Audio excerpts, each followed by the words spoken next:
Hi there and welcome. We're going to go ahead and get started with this first webinar from Riskified. First, I want to thank everyone for joining. This is Kahan from Riskified. My goal for the next 30 minutes is for this to be a valuable use of your time. This is the first in Riskified's four-part holiday preparedness web series as it relates to fraud and e-commerce. And today's webinar is going to focus on preparing for the holiday load. So before we get into it, I just want to provide a quick overview on Riskified. Founded in 2012, Riskified is an end-to-end fraud solution. What we do is simple. We review, approve, and provide a guarantee on every transaction that a merchant sends our way. We help merchants grow, expand to new markets, and protect them against fraud. A little bit about me. My name is Kahan. I focus on biz dev out of our Boston office. And joining me today as well is Matana Saref, our senior fraud analyst at Riskified. At the end of this webinar, we're going to open up for a Q&A session, and Matana can help to answer any of your specific fraud-related questions. Hi.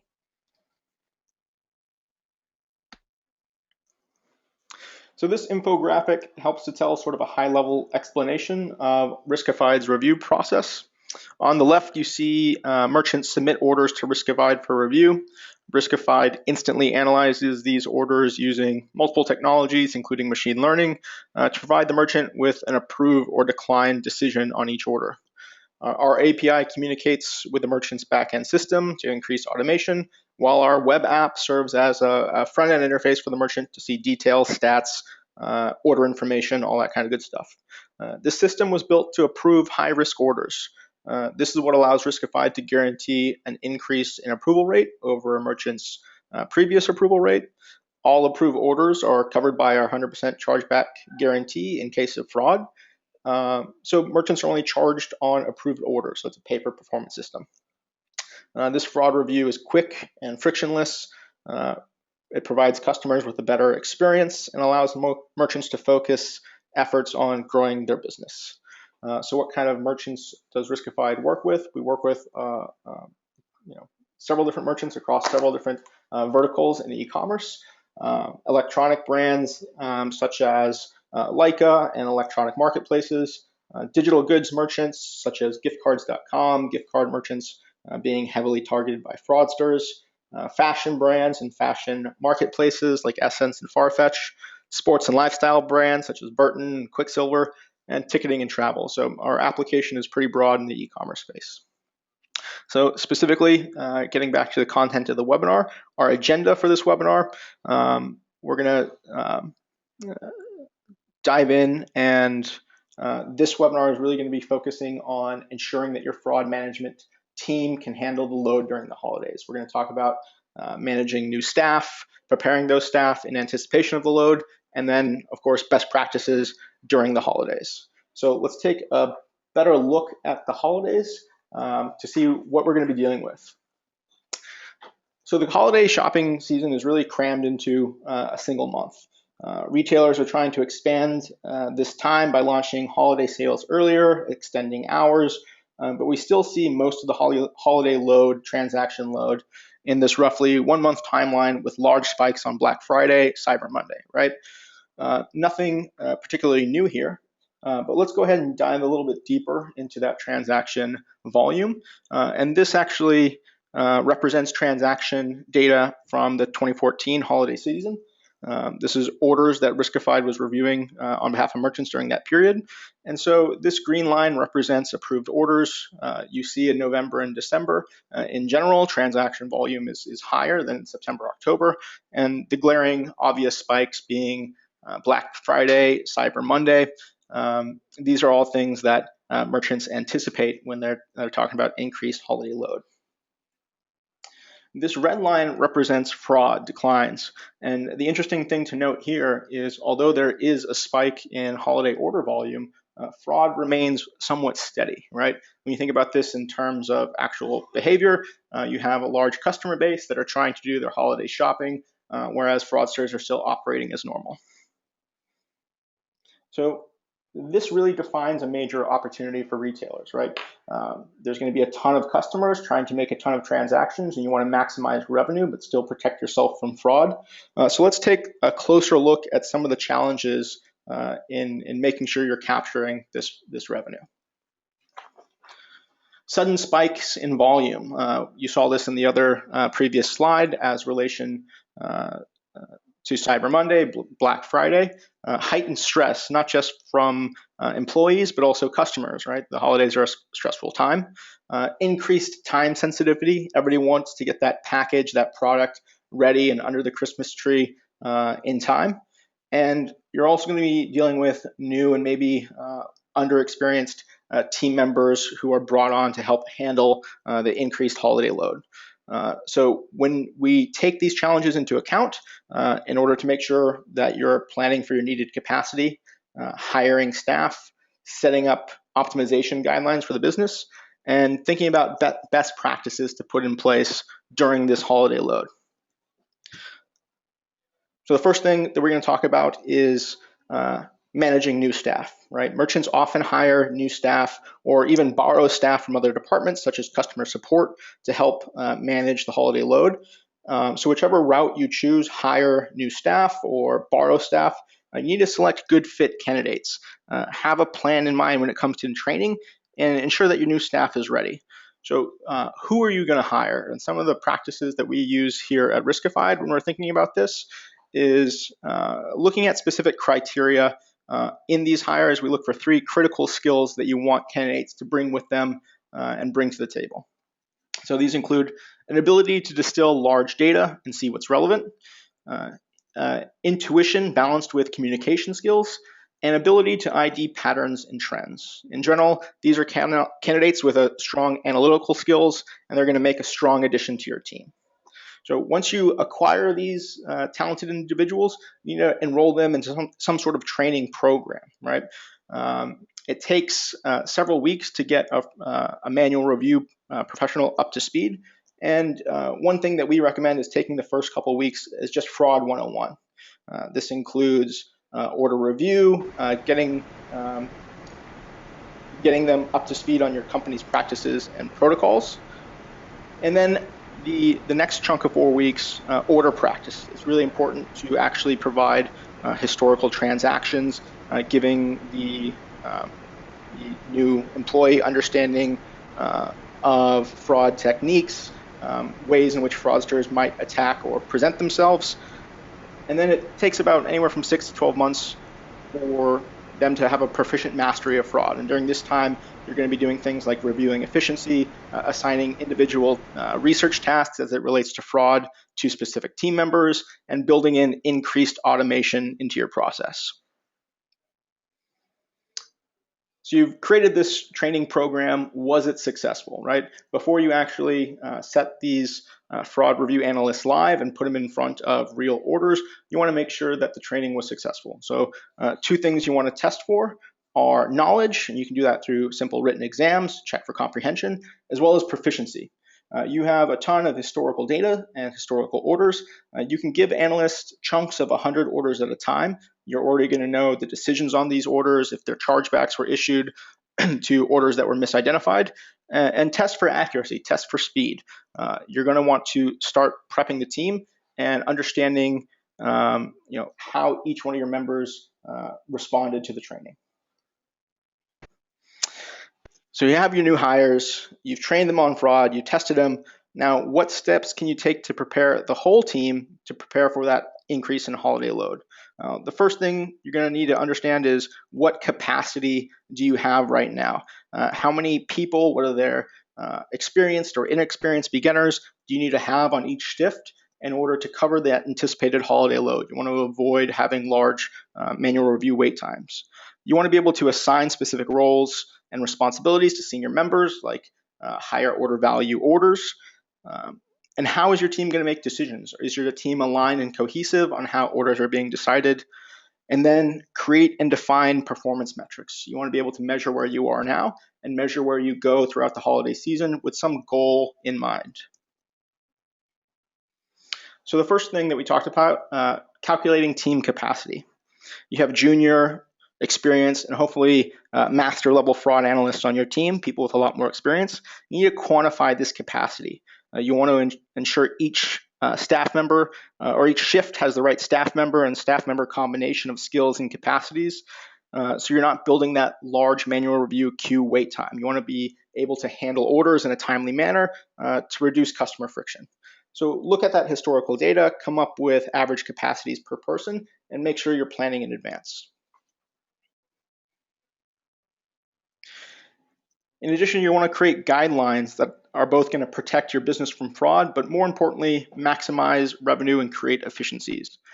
These guidelines are going to vary based off merchant type, merchant vertical, average ticket. But here's a pretty solid example. And in this example, the challenge is increased time pressure and time sensitivity that you would experience in the holiday loads, as well as a new, less experienced fraud analyst who might make poor decisions due to lack of experience or leading to increase and decline orders. They could also be reaching out to contact customers, which would lead to larger customer friction, or talking to and seeking advice from more experienced members, which would reduce overall efficiency. So for the guidelines that we established here, you see beginner analysts are able to approve orders up to a specific value. They can only decline orders up to a smaller percentage of that value, and they handle somewhat technically easier transactions. These are domestic orders or orders that have to do with tangible goods. Whereas the more experienced team members have a higher order value that they can clear, a higher order value that they can decline, and are handling orders that include international without AVS, or digital good orders that might be at a higher rate for fraud. And then obviously your master fraud analysts have a broader ability to approve and decline more orders.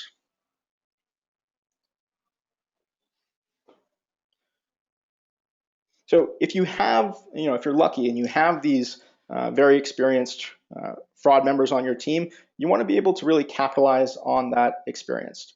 Your senior analysts have a wealth of knowledge that you want to make sure they're sharing with the junior members. So have those senior members discuss really interesting examples, cases where tricky orders were approved successfully, or where an order appeared to be good but turned out to be fraud and had a chargeback, and share these cases together.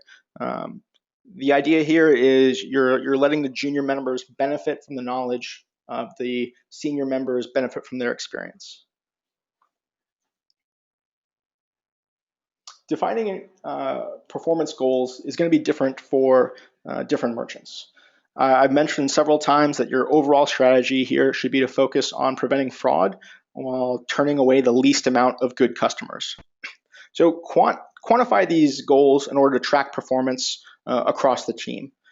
Some merchants are going to have different priorities. For some merchants, it's going to be reducing chargebacks. For some merchants, it's going to be reducing wait times. But here are some metrics that you want to look at when you're creating your specific goals.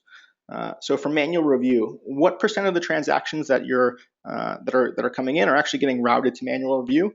And what is your approval rate and your review time on average? Do you want this to, is this something that you're happy with, that you can maintain, or is this something that you need to focus on decreasing?